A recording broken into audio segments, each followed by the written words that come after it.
ऐसे में कैसे प्यार करूंगा, अरे आना वही पुलिया के नीचे तेरा इंतजार करूंगा, तुम्ही से मैं प्यार करूंगा, मैंने दिल तुमको भी दिया है, सात समुंदर पार में तेरे पीछे पीछे आ गई, कहाँ हो मेरे जानम तो पुलिया के नीचे आ गई, सात समुंदर।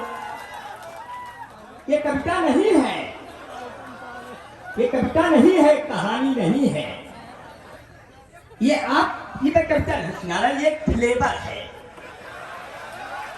मैं एक फ्लेवर है, शब्दों का फ्लेवर, जिसपे मैं एक कलेवर चढ़ा करके आपके तेवर के हिसाब से आपके फेवर में फेंक करके एक लेबर की तरह काम कर रहा हूं, ताकि आप मुझे जो है अपने इस लेबर से हटा ना सके। बाकी अब ये कविता नहीं है। अच्छा, कविता की जरूरत ही नहीं। हमारी पत्नी ने कहा आप अच्छी कविता क्यों नहीं लिखते? हमने कहा देश में इतने अच्छा अच्छा लोग लिखते हैं तो हम क्यों लिखें? आज जिस दिन हम अच्छी कविता लिख देंगे ये कभी लोग भूखे मरने लगेंगे, ये बेचारे लिखते हैं, लिखने दो भाई। भाई इनकी भी दुकान चलनी चाहिए। कोई वीर रस की कविता लिख रहा है, कोई जो है श्रृंगार रस की लिख रहा है, हमारा कोई रस ही नहीं है। अब हम क्या क्या लिख देते कुछ पता ही नहीं है। यहाँ तमाम बुजुर्ग लोग बैठे हैं, टाटा मेरी दादा अलग से बैठे हैं, उनके बाल पक गए तो चिंतित होने लगे। हम कहे आप चिंता मत करिए, प्यार करिए, इस उम्र में बेबसी कैसी, सफेद बालों तुम्हारी ऐसी तैसी, क्योंकि भले हो जिस सांसद जी को बधाई दे रहा हूँ, सांसद जी को बधाई दे रहा हूँ, इन्हें हमेशा जवान रहने की दवाई दे रहा हूँ। सांसद जी को बधाई दे रहा हूँ, इन्हें हमेशा जवान रहने की दवाई दे रहा हूँ। मैं इनके दिल में रहता हूँ, इनके प्यार की तरह, इसीलिए तो हर साल यहाँ दिखाई दे रहा है। तब दवाई कैसे दिया? भले हो जिस्म बूढ़ा दिल मगर रंगीला होता है, जवानी की तरह ये वक्त भी जोशीला होता है, हसीनों हल्के में हरगिज न लेना इन बुजुर्गों को, कि मिर्चा सूखने पर भी और जहरीला होता है। आपने बड़ा हंगामा कर दिया, ऐसे लगता है कि लुंगी को सिल के आपने पैजामा कर दिया। बहुत बढ़िया, आप बहुत प्यार से सुन रहे हैं। थोड़ी देर और रहेगा आपके बीच में मैं और मेरी तन्हाई, लड़की और लड़की की माई। अक्सर ये बातें करती हैं, तुम होते तो कैसा होता, जेब में कुछ तो पैसा होता, खा पी कर थोड़ा सा मोटा हो जाता। लेकिन क्या करूं, बड़ा प्यार से आपने बड़ा बहुत बढ़िया से सुन लिया।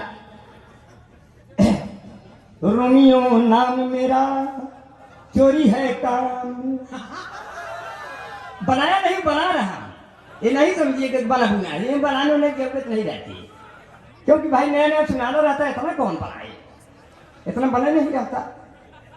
ये तो आप इतना बढ़िया सुन लेते हैं, अब बढ़िया प्यार से सुन लेते हैं। कहते हैं कि जो है अब तो लोग प्यार भी करते हैं तो पहले बाबा से पूछते हैं, बाबा कर ले एक ही मिली है, इजाजत लेना पड़ता है। क्योंकि आशिक ने योगी से पूछा प्यार हमें क्या करना है, अब पूछ लाकर सांड बोला कहां कहां अब चलना है। तो कहें किसान लोग कहने लगे, हाँ अच्छा अच्छा, हाँ हाँ हाँ हाँ इशारा कर रहे हैं। डॉक्टर शशिकांत साहब मुझे बहुत प्यार करते हैं, कुछ अपनी फरमाइश पूरी कर रहे हैं।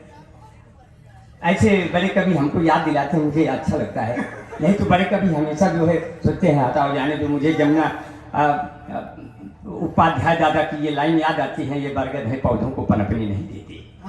तालियां ही पार हो जाए यार, ऐसा कविता लिखने वाला जो युवाओं के फेवर में लिखता हो। मैं उनके लिए लेबर का काम करता हूँ, मैं सब सही बता रहा हूँ। ऐसे ऐसे लोग जो है अब कह रहे हैं अखियों में सपना, सपने में सजना, सजना पे दिल आ गया, ए लो बिजली का बिल आ गया। पहले इसको छुपा लो, फिर मोहब्बत में झंडे झुका लो। एक गाना आया था जिंदगी की न टूटे लड़ी, चाहे लुट जाए साइकिल घड़ी। एक गाना आया था, पत्थर के सनम तुझे हमने मोहब्बत का खुदा जाना, तब और दुखी हुए जब तुम्हें शादीशुदा जाना। एक गाना आया था, लड़की ने गाना गाया, जब दिल न लगे दिलदार हमारी गली आ जाना। लड़कवा गाना गाते हुए गया, लड़किया ने पिटवा दिया। लड़कवा गाना गाते हुए निकला, तेरी गलियों में न रखेगे कदम आज के बाद, शाम तक छोड़ दे पूरा फैजाबाद। गाने कहीं आए। एक गाना आया था, ये रेशमी जुल्फे ये शरबती आंखें इन्हें देखकर जी रहे हैं सभी। हमने कहा मान लिया रेशमी जुल्फे हैं, लेकिन अगर आंखें शरबती होंगी इसको तो चिंटियां खा जाएंगी। ये गलत सबक क्यों गा रही हो। एक गाना आया था, इस गाने को अगर हम गाए होते ये गाना और हिट होता, मगर पिक्चर वालों के पास मेरा मोबाइल नंबर नहीं था, नहीं तो ये गाना और हिट होता। गाने के बोल थे, दर्द दिलों के कम हो जाते। इस गाने को अगर हम लिखे होते तो यूं लिख देते, गर तेरे बगल में हम हो जाते, तुम फुलझड़ी हम बम हो जाते। ये दगता तो दोनों खत्म हो जाते, पूरे सभी रस्म हो जाते। पिताजी जो गलती से छूटे छूटे मान भस्म हो जाते। यदि इस गाने को हम गाते पिक्चर वाले खत्म हो जाते। अब की लड़की ने हमको देखकर गाना गाया, मेरे प्यार को तुम भुला तो न दोगे। हमने कहा कई साल तक तुम झुला तो न दोगे। अगर तुमसे मिलने तेरे घर में आऊं तो 10-12 गुंडे बुला तो न दोगे। अगर तुमसे मिलने पिताजी जो आए तो गालों को अपने फुला तो न लोगे। अगर वास्ते तेरे खुशियां में ढूंढूं तो अशकों से दामन धुला तो न दोगे। आएगी उम्र भर का रोना लिए हुए, आंखों में अपने जादू टोना लिए हुए। इस लॉकडाउन में जो भी शादी करेगा उसको मिलेगी दुल्हन करोना लिए हुए। मेरी चाहत का तुम पे जादू टोना हो जाए, मैं तुमको छू लूं जिस्म तुम्हारा सोना हो जाए। आजा तुम्हें एक बार गले से आज लगा लूं जानी, फिर इसके बाद भले ही हमें करोना हो जाए। अब करोना लौट के क्यों आया? आपकी भाभी ने पूछा कोरोना फिर आ गया। हमने कहा अपने मन पसंद का खाने नहीं देते, अपने हाथों अपनी दवा लाने नहीं देते, नात रिश्ते 14 दिन के पहले घर जाने नहीं देते, नात रिश्तेदार पास आने नहीं देते। हमने कहा कोरोना कब जाओगे मेरे देश से? वो बोला हम जाते हैं, मोदी जी हमें जाने नहीं देते। भाई कुछ न कुछ काम है, कोरोना यहाँ है तो हम लोग अनुशासित हैं, नहीं पता चला मार भी लगाई ही जबरदस्ती।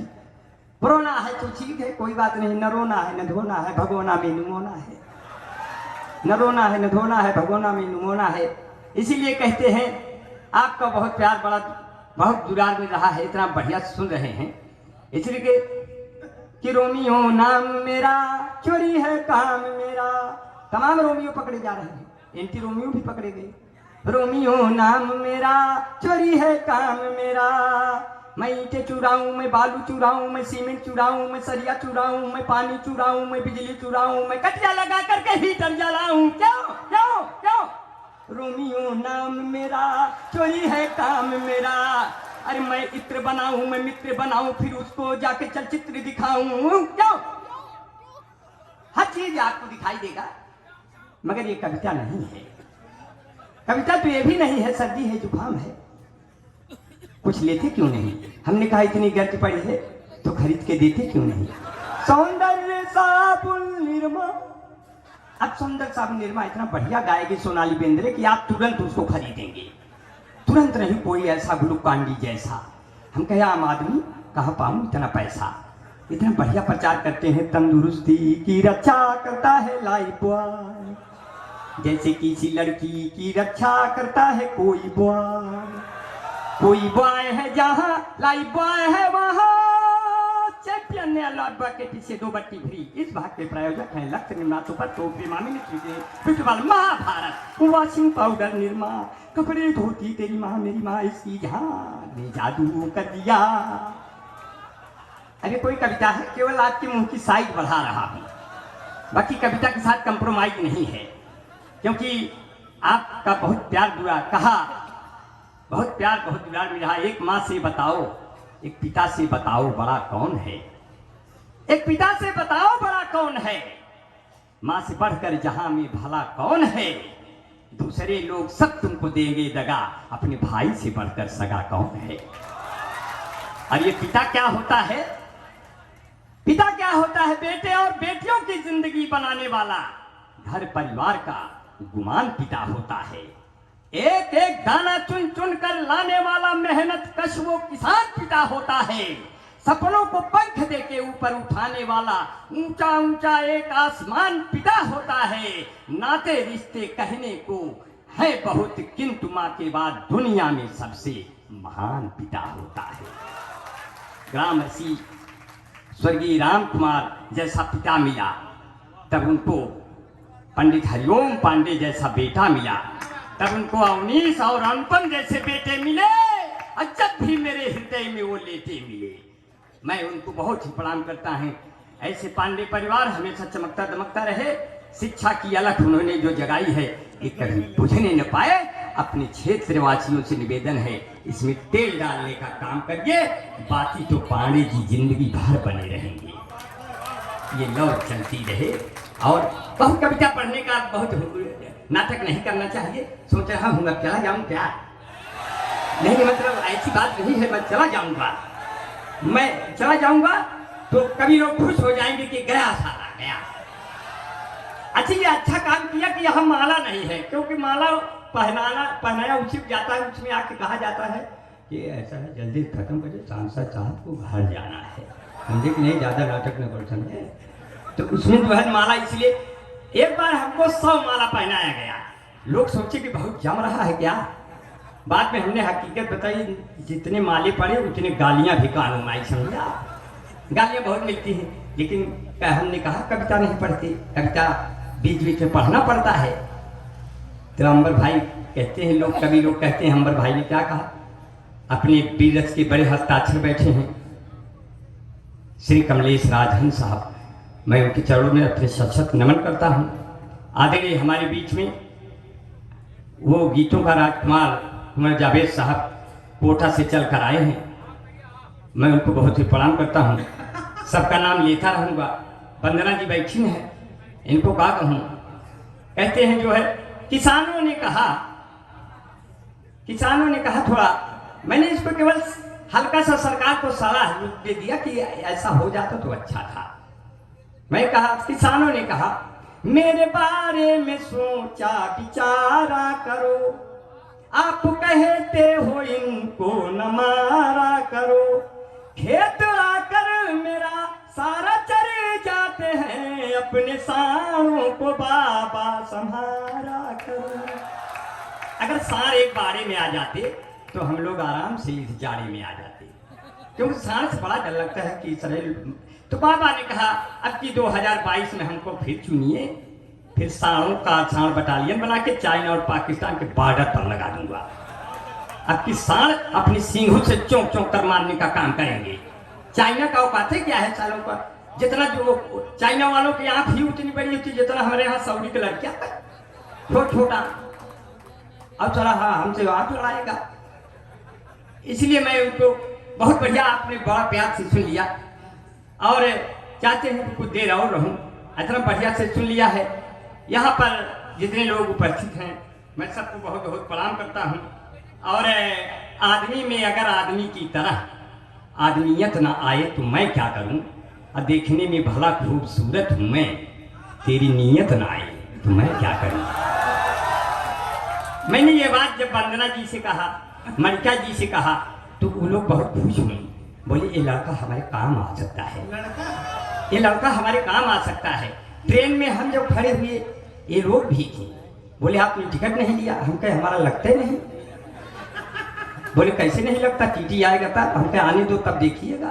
टीटी आया, जब आया तो कहता है टिकट। हमने कहा हमारा भी लगता है क्या। कहे कि क्यों, आप कोई खास आदमी हो क्या। हम कहे खास आदमी नहीं, ऊपर से पास आदमी है। हमने कहा ना हम इधरे हैं न उधरे हैं, न हम ही हैं न सी हैं। कहे अच्छा आप लोग ई हैं। हम कहे कैसे आप जान गए, आप लोग पहले थे क्या। अब बड़ी समस्या हुई। अब हमारे साथ ये अमन अक्षर भैया हैं, बंबई हम लोग जा रहे हैं। अमन अक्षर भाई से कहा कि यार टिकट नहीं लिया, आओ ऊपर बैठा जाए।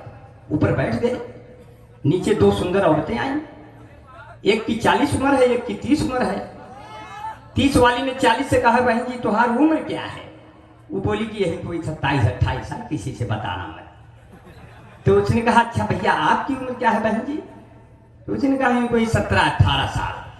तो हम नीचे झांक रहे थे तो गिर गए उनकी गोद में। वो लोग बोले ये कौन है? हमने कहा हम अभी पैदा हो रहे हैं, आप लोग हमको खिलाइए और नेपुल का दूध पिलाइए, नहीं तो हम कुपोषण के शिकार हो जाएंगे। तालियां हो जाए यार, आप लोग जो बढ़िया से सुन रहे हैं। तो आपकी भाभी क्या कहती हैं? कहती हैं कि आपको छोड़कर किस गली